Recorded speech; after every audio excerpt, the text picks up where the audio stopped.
बीड जिल्ह्यामधल्या एका महिला डॉक्टर ज्या फलटणमध्ये साताऱ्यामध्ये होत्या, त्यांच्या संदर्भामध्ये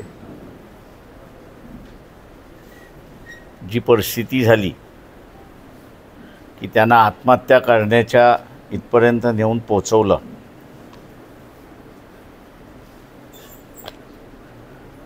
मुख्यमंत्र्यांनी ज्या पद्धतीने सोमनाथ सूर्यवंशी सभागृहामध्ये खोटी माहिती दिली आणि कुठल्याही विरोधी पक्षाने मुख्यमंत्र्याच्या विरोधात हक्कभंगाचा ठराव सभागृहामध्ये आणला नाही।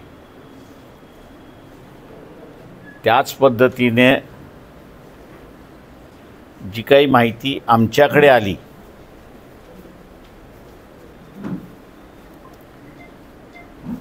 त्या माहितीच्या जोरावरती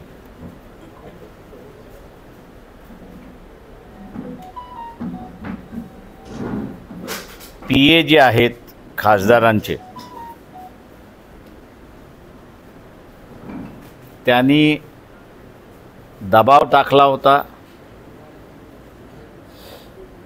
आणि आपण बघत असाल की मुख्यमंत्र्यांनी पुन्हा त्या खासदारांना क्लीन चिट देऊन टाकली अशी परिस्थिती आहे।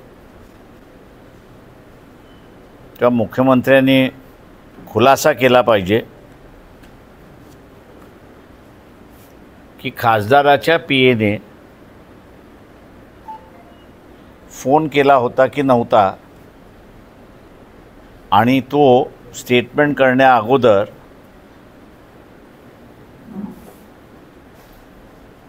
मोबाईल चेक केला होता का, मोबाईलचा रेकॉर्ड चेक केला होता का, याचा त्यांनी असणारा खुलासा केला पाहिजे अशी असणारी परिस्थिती आहे।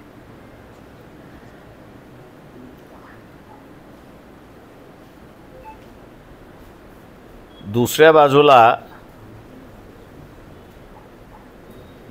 पूर्णपणे इथे असणारा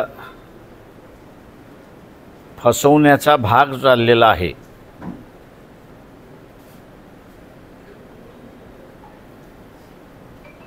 की ओबीसीना आम्ही 2 ऑक्टोबरचा GR रद्द करू म्हणून सांगण्यात येते, पण कोर्टामध्ये तो 2 ऑक्टोबरचा GR कसा कायदेशीर आहे ही मांडणी सरकारच्या वतीने त्या ठिकाणी केल्या जाते।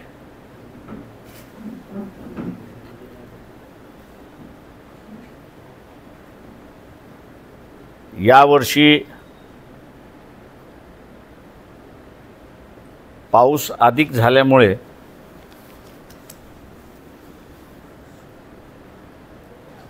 शेतकऱ्यांचं प्रचंड मोठ्या प्रमाणात नुकसान झालेलं आहे।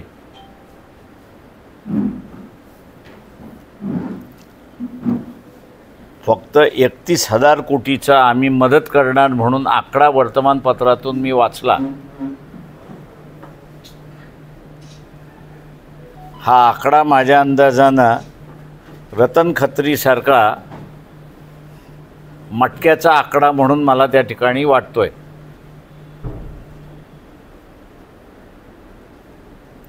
शेतकऱ्याला अजून कुठलाही मोबदला मिळाला नाही अशी परिस्थिती आहे।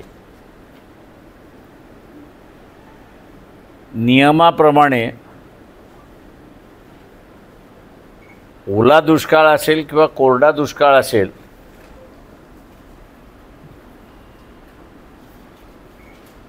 यामध्ये खावटी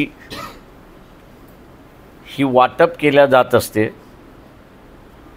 आणि ती खावटी वाटप करण्याचा हेतू आहे की पुराचं पाणी घरामध्ये शिरलेलं आहे आणि घरामध्ये पाणी शिरल्यामुळे कपडे असतील, अन्नधान्य असतील, हे सगळं भिजलेलं असतं। त्याच्याकडे शिल्लक काही राहत नाही आणि म्हणून 2-4 दिवस जे पाणी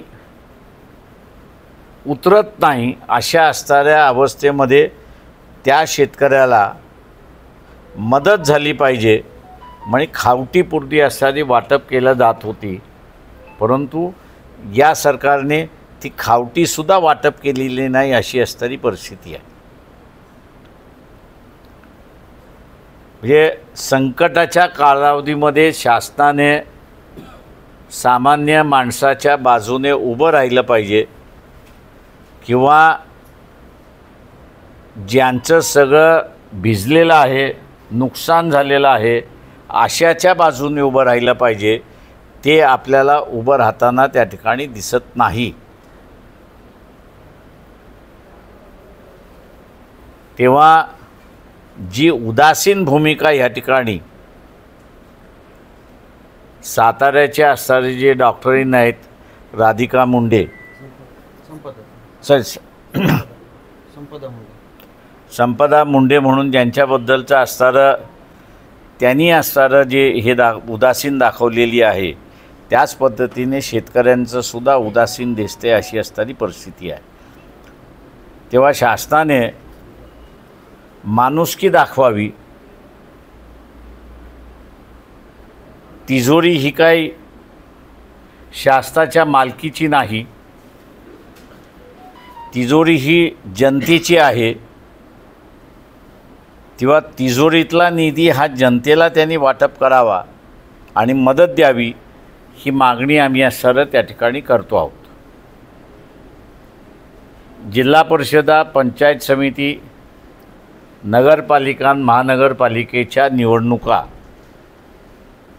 बिहारचा निकाल जोपर्यंत लागत नाही तोपर्यंत तारखा डिक्लेअर होतील असं पक्षाला वाटत नाही. आणि उद्या कदाचित हा निर्णय विरोधी लागला ते इलेक्शन घेतल्या जातील का याबद्दल सुद्धा मला असणारा पूर्णपणे शंका आहे.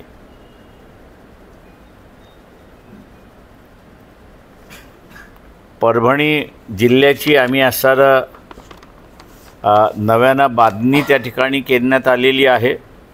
महानगर